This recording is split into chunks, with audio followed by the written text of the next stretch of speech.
Laki ako sa Maynila. 32 years old na ako. Meron akong 2 anak sa una kong asawa. Yup. Hiwalay na ako.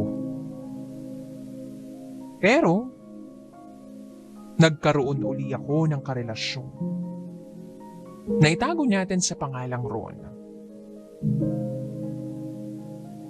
Sobrang ayos ng samahan namin. Nung una, tanggap na tanggap niya yung 2 anak ko. Pero habang tumatagal, lumalabas ang tunay niyang ugali. Nagseselos siya nang wala sa lugar. Laging tamang hinala. Masakit siyang magsalita. Minsan, nasabihan niya ako ng malandi at pokpok ako. May time din na nagkasakitan na kami pareho. Pero tiniis ko yun. Tiniis ko yun hanggang sa umabot kami ng 6 na taon.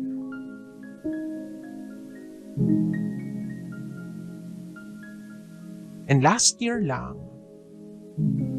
parang napagod ako. Paano ba naman kasi? Nag-iskandalo siya sa trabaho ko. Sinasabi niya na may lalaki ako kahit wala naman talaga. Pumunta pa siya kung saan ako nagtatrabaho at minanmanan ako. Nakikipagkwentuhan sa kung kani-kanino. Para bang nag-iimbestiga. At dahil doon, na-realize ko na ayoko na. Tama na. At nung sabihin ko sa kanya na gusto ko nang makipaghiwalay, ayaw niyang pumayag. Ayaw niyang pumayag. Sabihin ko lang daw sa kanya kung ano ang dapat niyang gawin para hindi kami tuluyang magkahiwalay. Yung sabi ko sa kanya, wala. Wala na siyang kailangang gawin pa dahil buo ng loob ko. Then sabi niya, magbabago na raw siya. Ititigil na niya yung mga ginagawa niya. Lumuhod pa siya sa harap ko. Niyakap ang legs ko. Nag-iiyak.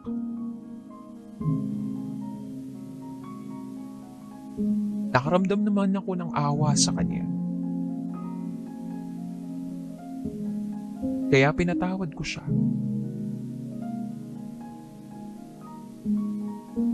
At eto na naman ako. Umaasa na talagang magbabago siya. Then December 2023 came. Kinailangang umuwi ni Ron sa probinsya nila dahil kailangan niyang alagaan ang nanay niya at ang ate niyang may cancer. Nagtagal siya ron. At doon sa kalayaan kong yun, naramdaman ko na maging masaya. Yes, DJ Rocky, pakiramdam ko ang laya-laya ko. Kasi ang layo-layo ni Ron.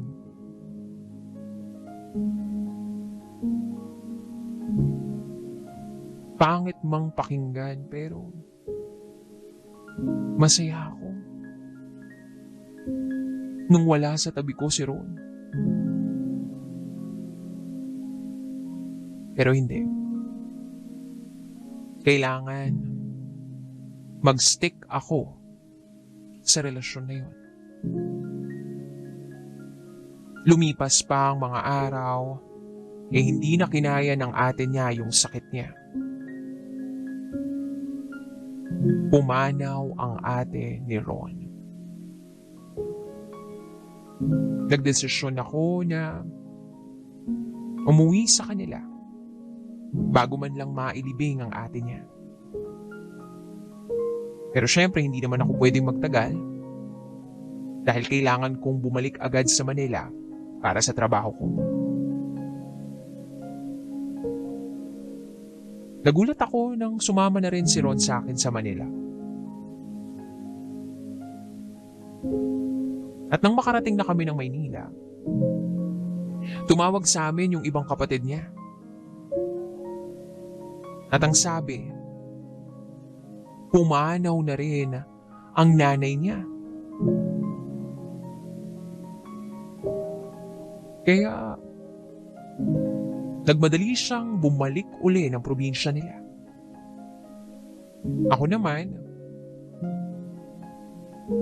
tsaka lang ako pumunta sa kanila noong last night at libing ng nanay niya. At ayun na. Balik ulit ng Manila.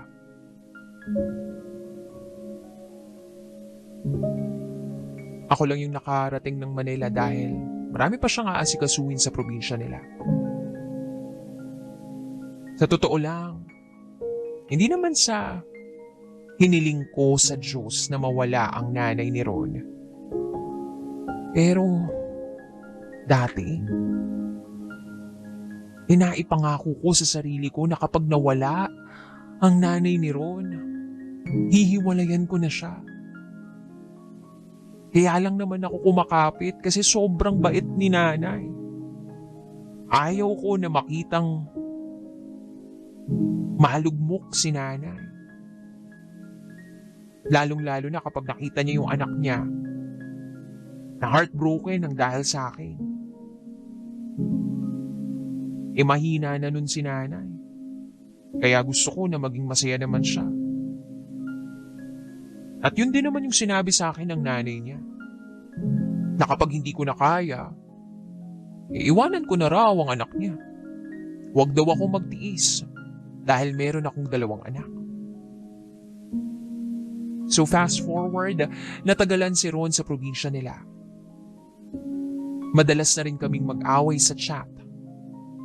Hindi pa rin matapos-tapos ang mga hinala at pagsiselos ni Ron sa akin. Puros masasakit na salita ang mga binabato niya sa akin. Kaya nga sinasabi ko sa kanya palagi na dapat maghiwalay na kami. Pero hindi siya pumapayag at pinagbabantaan niya ako. At dahil doon natatakot ako. Pero nandun pa rin sa utak ko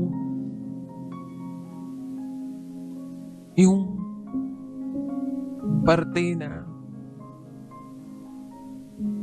masaya ako pag wala siya. Dama ng puso ko na masaya ako pag wala siya.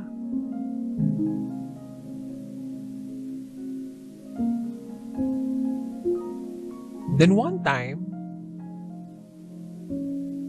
kauwi ko lang galing trabaho. Nag-chat sa akin ang bayaw ko na itago natin sa pangalang Rob. Sabi niya sa chat, "Chay, chat tayo." Tinanong ko siya kung saan at sinong kasama. Ang sagot niya sa akin, may kasama naman at sa bandang Pasay lang. So sabi ko, sige. Buong-buo naman yung tiwala ko kay Rob eh. Dahil noon pa man, nakakainuman ko naman lahat ng bayaw ko. Nakaka-one-on-one ko nga sa inuman ng walang mali siya. So eto na.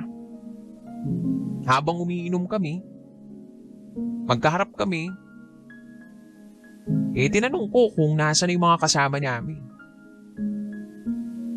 Pero hindi niya ako sinagot. Hinayaan ko na. Hanggang sa sinabi niya sa akin na kung po pwede, tumabi ako sa kanya para daw makakanta ako ng maayos. At dahil wala naman akong iniisip na masama, tumabi ako sa kanya sa upuan. At habang nagtatagal kami sa inuman, napapansin ko na yung kamay niya,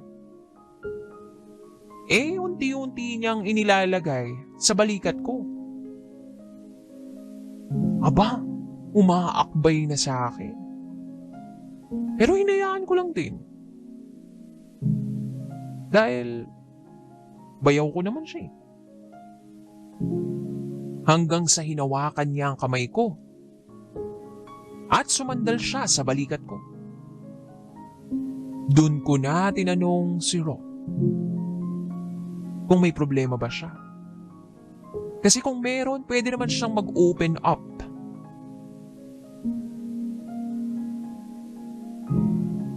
O iniisip niya ba na dalawa agad sa pamilya niya ang nawala? Pero hindi siya umimik eh. Hanggang sa naramdaman kong may tama niya ako. Kaya nag-aya na ako sa kanyang umuwi. Pero sabi niya, ubusin muna daw namin yung natitirang alak. Ilang oras na raw niya akong hindi napapansin na sumasyat. DJ Rocky, hindi naman ako pwedeng magpakalasing maigi. Kasi meron akong pasok kinabukasan. Hanggang sa kinuha niya yung bag niya at nagbayad na siya.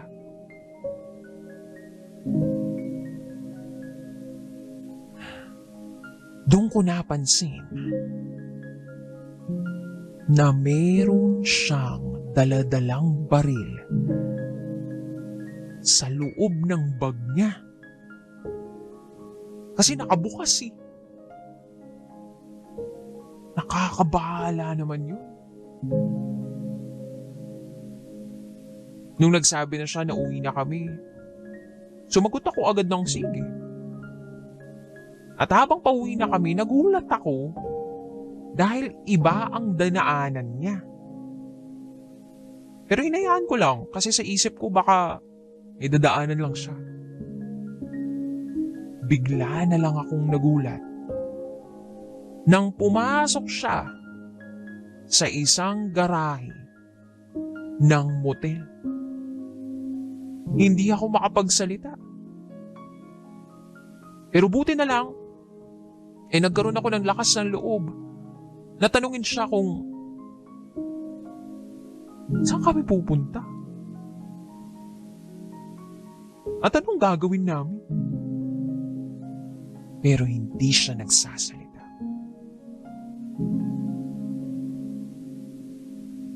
Ilang segundo pa ang lumipas, ay nakikipag-usap na siya sa boy. At kumukuha na siya ng kwarto. DJ Rocky, halo-halo ang nararamdaman ko. Kinakabahan ako, natatakot ako, gusto kong tumakbo pero hawak niya ang kamay ko.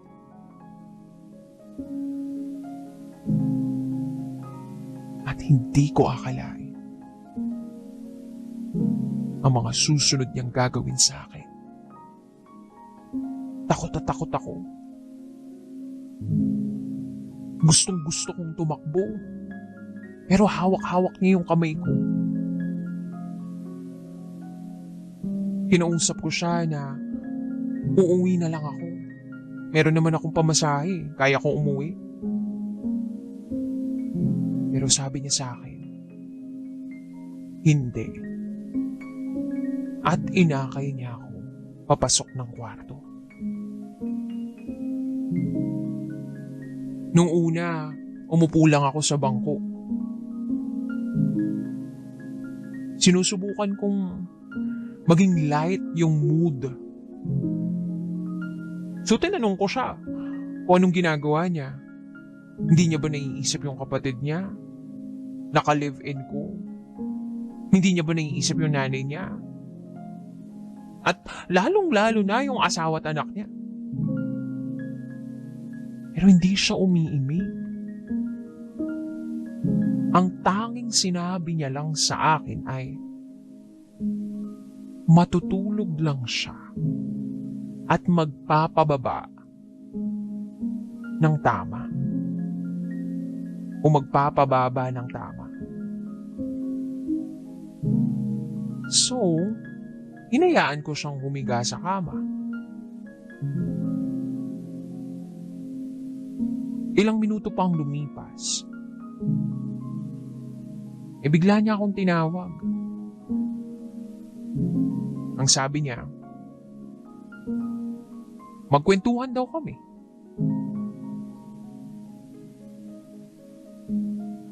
Hindi ko na alam kung anong gagawin ko, DJ Rocky. Sobrang confused ako. Kaya, sige, sumunod ako sa kanya. Nung lumapit ako sa kanya, bigla na lang niya akong sinunggaban. Hinalikan niya ako ng mariin. Pinuwersa niya ako hanggang sa makatapos siya. At habang nangyayari lahat ng yun wala akong ginawa kundi umiyak. Gulong-gulo ang utak ko, DJ Rocky. Ang daming pumapasok sa isip ko. Yung ka-live-in ko, yung nanay niya, yung nanay nila, yung asawa at anak niya. Bakit ako umabot sa ganito? Paano ako napunta rito?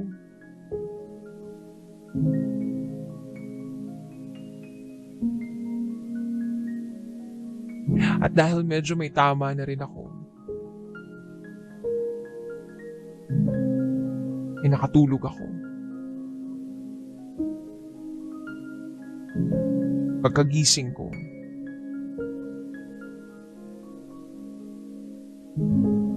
tulog pa si Rob.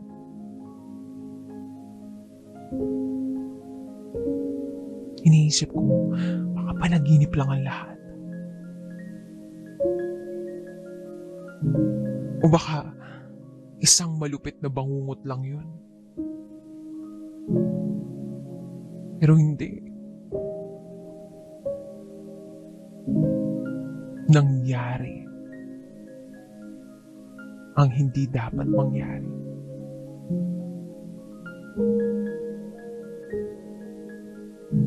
Maya-maya pa itinapik ko si Rob. At sabi ko, kung po pwede uwi na ako. Bawal kasi na mauna ako na umuwi. May rule na dapat sabay kayo nalalabas ng kwarto.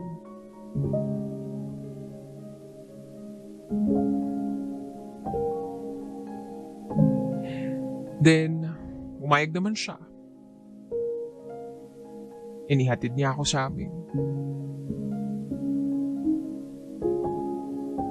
Pagkarating ko ng bahay, tulalang-tulala ako. Naisip ko yung nangyari.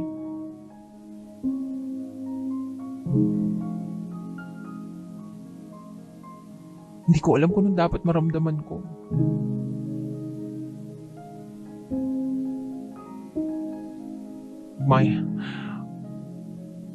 Maluluha, mandidiri sa sarili, matatakot, o sasaya.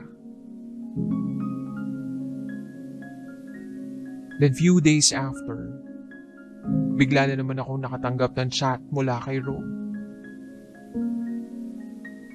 At ang sabi niya sa chat, mag-usap daw kami. And sorry. Humihingi siya ng pasensya.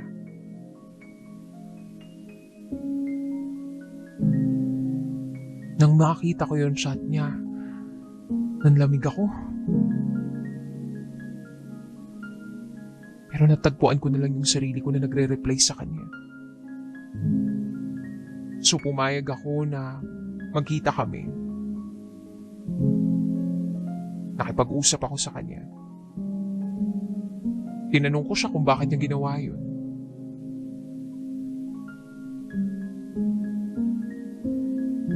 Then sinabi ko sa kanya na huwag siyang mag-alala. Wala akong pagsasabihan. Walang makakaalam. Kasi ayaw kong masira ang pamilya niya.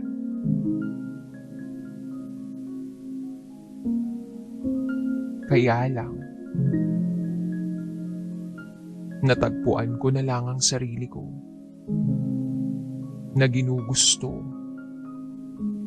na mangyari yung nangyari sa amin ni Ron. Naulit nang naulit ang nangyari sa amin. Naulit nang naulit ang lihim naming pagkikita. And fast forward to this day, hindi na kami nag-uusap. Pinilit kong tapusin ang kababuyang ginawa namin. Gusto ko nang tuldukan ng lahat ng yun. Baka may masira na hindi lang pamilya, kundi ako mismo. Ako ang masira. Masisiraan na ako ng utak.